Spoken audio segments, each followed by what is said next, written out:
আসসালামু আলাইকুম। সবাই কেমন আছেন? আশা করি সবাই ভালো আছেন। তো আজকে আমি আমার খামারে কি কাজ করতেছি তা আপনাদেরকে দেখানোর চেষ্টা করব ইনশাআল্লাহ। তো প্রথমে চলে গেলাম আমি আমাদের গরু ঘরে।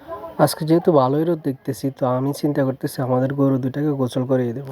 প্রথমে আমি গরুর গোবরগুলোকে সবগুলোকে একসাথ করে পরবর্তীতে আমরা এই গোবরগুলোকে বাইরে নিয়ে যাব। যেহেতু আমাদের গরু দুইটা দুই রুমেই থাকে তো দুই রুমের গোবরে আমাদের একসাথ করতে হয়। আমাদের অত বেশি গোবর হয় না, তো অল্প কিছু গোবর হয়, এগুলো আমরা পরে একসাথ করে বাইরে নিয়ে যাব। তো দোনোটা গরুর গোবর আমি একসাথ করে রেখে দিলাম, আমি এগুলো পরে নিয়ে যাব বাইরে। এখন আমি গরুর গায়ে পানি দিয়ে দিব। পানি দেওয়ার পরে গরুর গায়ের যে ময়লাগুলো থাকবে ওইগুলো একটু নরম হয়ে যাবে। পরবর্তীতে আমি ওইগুলা ব্রাশ দিয়ে ঘষার সাথে সাথে গা পরিষ্কার হয়ে যাবে।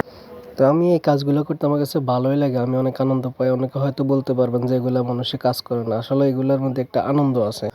যখন আপনি এই কাজের সাথে মিশে যাবেন তখন আপনার কাছে এই আনন্দ লাগবে এই কাজগুলো করতে।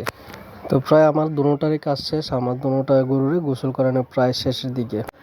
আমরা মানুষরা যদি কোনো প্রাণীকে মন থেকে ভালোবাসি তখন ওই প্রাণীগুলো আপনার সাথে খুব ভালো আচরণ করবে। তো দুইটা গরুকে গোসল করানো শেষ আলহামদুলিল্লাহ। এখন আমি এদেরকে ঘাস দিব খাওয়ার জন্য। আমার যেহেতু গরু গোসল করানো শেষ, আমি এখন পুরো ঘরটা সুন্দর করে ঝাড়ু দিয়ে পরিষ্কার করে দেবো যাতে কোথাও কোনো পানি না থাকে। তো আমি এই জিনিসটা সবসময় খেয়াল রাখি গরু গোসল করানোর পর যাতে করে গরু ঘরে কোনো পানি না থাকে। যেহেতু এখন শীতকাল, তো শীতকালে গরুর ঘর শুকনো রাখাটাই ভালো। তো আমি ভালোভাবেই দেখতেছি কোথাও পানি বা গোবর যেহেতু না থাকে। তো সবাই চেষ্টা করবেন যেহেতু যেদিন রোদ বেশি উঠবে তখন গরুকে গোসল করানোর চেষ্টা করবেন।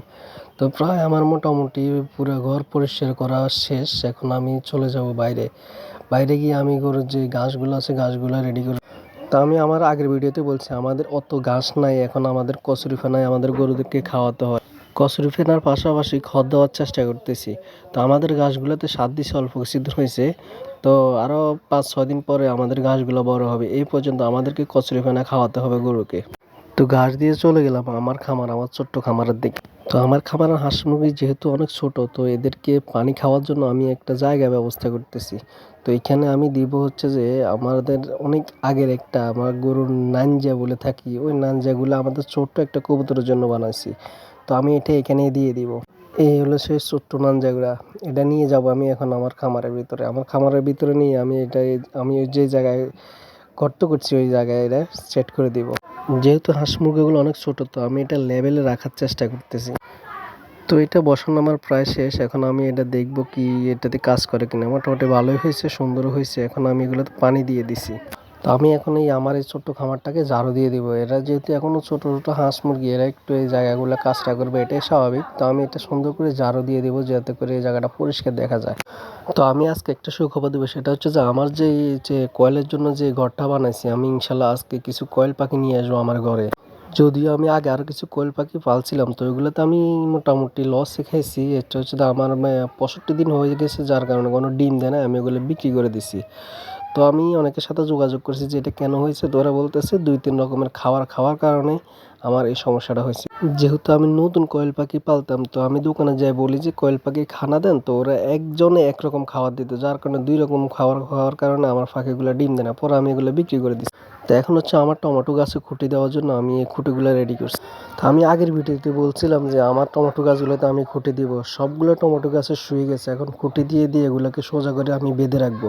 তো আমি যেহেতু একটা চাকরি করি, তো আমি ওইরকমভাবে সময় পাই না। তো আজকে আমি ছুটি নিয়ে আমি আমার এই যে টুকটাক যে কাজগুলো আছে সেই কাজগুলো আমি আজকে করে যাব। খুঁটি আমার দেওয়া শেষ, এখন আমি সবগুলো গাছে পানি দিয়ে দিব। এইখানেও আমার কাজ মোটামুটি শেষ। এখন আমি চলে যাব আমাদের খাওয়ার জন্য যে কিছু শাক রোপণ করছি ওইখানে। আমি দেখতেছি আমার শাকগুলো একটু লাল লাল হয়ে গেছে, তাই আমি কিছু সার দিয়ে দিয়েছি। সার দিয়ে আমি ভালোভাবে এগুলোতে পানি দিয়ে দিব। আমাদের এখানে শুধুমাত্র এখন ধনিয়া গাছ আর হচ্ছে যে মূলার শাক, এই দুইটাই মোটামুটি বড় হয়েছে, আর বাকিগুলো এখনো বড় হয় না। বাকি যে 3 পদের বীজ আমরা এখানে লাগাইছি, তো ওইগুলোতে এখনো কোনো রকম বীজের থেকে কোনো রকম চারা দেখতে পারতেছি না। সবাই আমাদের জন্য দোয়া করবেন, আমার খামারের জন্য দোয়া করবেন। ইনশাল্লাহ আরও সুন্দর সুন্দর ভিডিও নিয়ে আসবো আপনাদের সাথে, আপনারা সবাই দোয়া করবেন।